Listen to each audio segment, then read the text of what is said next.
Welcome to start off PewDiePie. Hey guys, welcome to a new content format for the profile. I don't know. I tried to do a Facebook Live on this, but technology is difficult. I was having some problems with my audio as well as the frame rate. So if you have any tips on how I can get good frame rate and good audio off of a 3-year-old laptop, please let me know. So today, I just had a great consultation call with a couple of my clients, Matt Major and Emma Hollings. Emma's a fantastic photographer. She actually took my profile picture as well as the wallpaper on my Facebook page. So if you ever need any photography, get her to do it. She's fantastic. And we've been working together on a campaign to sell their Magic Mirror photo booth product/service.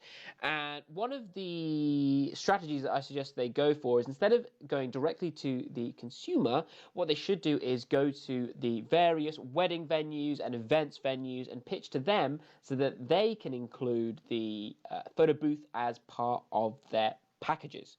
So one of the things they have done is produce this brochure. So today I'm going to look at the brochure, provide my analysis on it. Don't worry, I've already spoken to Emma and Matt about this. They're fine with it, and they agreed for me to do this. So we're going to break down some of the issues that I've seen time and time again with other people's brochures and how you can improve yours. If you would like me to do the same thing with your content, send me a private message, respond in the comment below, and I'll get in touch and I'll do one of these videos for you. So the first thing that I can immediately tell from this brochure is that it's very cluttered. The design doesn't make it easy for me to absorb the information. So you can see here, we're using a huge amount of the available space. You really got to let your text breathe if people are going to absorb the information. So that's just something on a design perspective. But stay focused, Nate. This is called brochure structure. So the second biggest issue that I noticed is the structure of the way that the information is displayed. If we think of a brochure like a story, we need to make sure that we're delivering the story in a clear way that lets the reader be like, okay, I understand where we're going on this journey. Everything makes sense logically. So part of the problem with their brochure is the first thing that someone's going to see when they read this is, what is the Magic Mirror photo booth? Which, if I run a venue, I don't think that's going to be my first question. And the second thing is, it's not the most engaging way of getting people involved. Now, if you imagine this as a story, my second question isn't then, who are these people? Can they deliver? I don't really, currently, as a venue operator, care about who Matt Major or Emma Hollings is. No offense, guys. Similarly, it takes all the way to the second page before they outline the problem. And then they give the solution. So, just one thing about language here.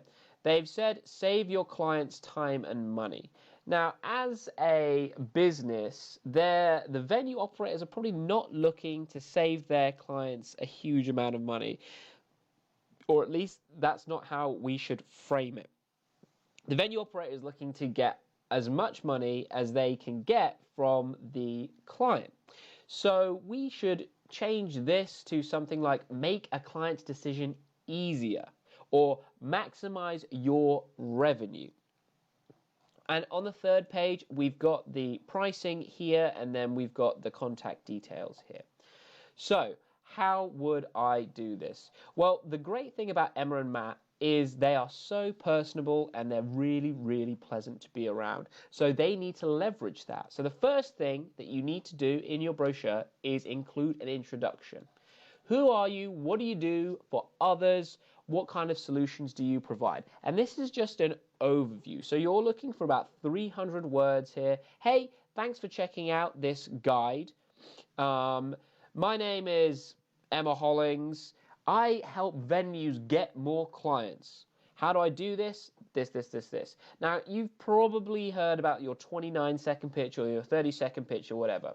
the introduction is the best time to include that information. The second thing that you want to do is introduce the problem. So Emma and Matt have got this wonderful section here, how the bride and groom decide on a venue. Bride and grooms visit an average of 7 wedding venues before making a decision on where they would like their special day to be held. This is crucial information for me as a venue operator. I want to know, okay, cool, if they're going to 7 other places, how do I make sure either that we stop them from going to the rest because they're so wowed by our offering, or how do I make my business stand out? And that needs to be the focus of your brochures. You need to highlight the problems that you found your target clients have been facing and really get into why that is. One of the philosophies that I have with my content creation is helping people understand their problem first. So once they understand their problem, they're going to start looking for a solution. So the third part of your brochure needs to include your solution. Now, what Emma and Matt have done here is a great example of how you can present their solution. They've focused it on how the potential clients of the wedding venue are going to see the extra offering that not many other venues are currently offering there. The final part of this story that we're weaving. So we first got the introduction, like a long time ago, priming the reader for what's going to come next. We then address their problem. So they're like immediately involved. Oh, this is my problem. This is my problem. Brilliant. Cool. Someone understands. But there must be a solution. And then the next section is all about their solution. So from a buyer's perspective, after the solution has been presented, I'm wondering, okay, well, who are these people who are going to deliver it? So this section should really go much further down, and this is the fourth part of the brochure structure. You need to include about you, because the 2 questions after you've presented a problem and a solution are going to be, who are you and what the results have you gotten before? The final section needs to be the call to action. So Emma and Matt have put in this pricing here. One of the problems with all of this content actually is that it's all in one font and it's pretty difficult to know where the important bits are. Similarly, this pricing part right here it's hard to stand out. Look, I have to really, all for $4.97. Great price. This all seems great, but it would look far better if we have it here. Also, what you want to do in the pricing model isn't describe the features. You want to describe the benefits. We're not on to the features portion of the sales process yet. You still want to be focusing mainly on benefits. Remember, it's a brochure. We want to get them interested. We want to get them to have a meeting with us. And that brings us on to this call to action here. What Emma and Matt have done they've included their contact details, which is fine, but it's a very passive way of saying, please call me. A much better way of doing it would be to include another piece of value here. So, for example, they could say, hey, if you're looking for how to stand out from other wedding venues and get more bookings, we do a entertainment package analysis and show you where you're falling down as a wedding venue and then what to do about it. Call us now. What I do in my own material is include a button at the bottom of every single page that says, talk to the team. That's another thing as well. In your brochures, it has to be very clear about what you want the reader to do. So in this instance, Emma and Matt really want the person to call them. But yet there's only one instance where they talk about how you can get in contact. If they had perhaps a button in their PDFs, which they can attach to their calendar appointment app, or maybe in the corner, maybe as a footer here on every single page, it's much clearer and signals to the reader that they want to get in contact with Emma and Matt. So guys, round up. First of all, introduction. Make sure you do an overview of the problems that you solve and as well give a slight insight into the solution that you provide. The second thing is Tell them their problem. Help them understand their problem better. We are all business owners. Obviously, this is B2B.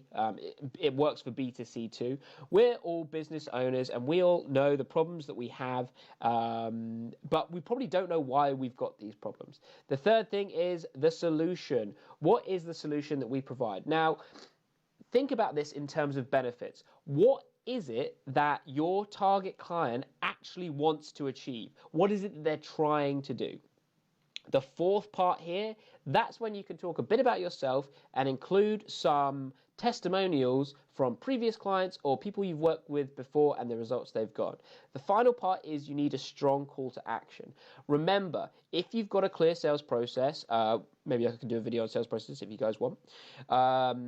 This is just one step of the sales process. The brochure is just after the first contact. So what we're doing at this point in time is building that relationship. So we need to provide value. We need to provide value again and again and again to help the client trust us, and then they understand what we do and that we can deliver. So thank you guys so much for watching this short video on brochure structure. It was great to hang out with you. I want to know what you think about this new style of content I'm creating. Thank you so much for the response to the previous content.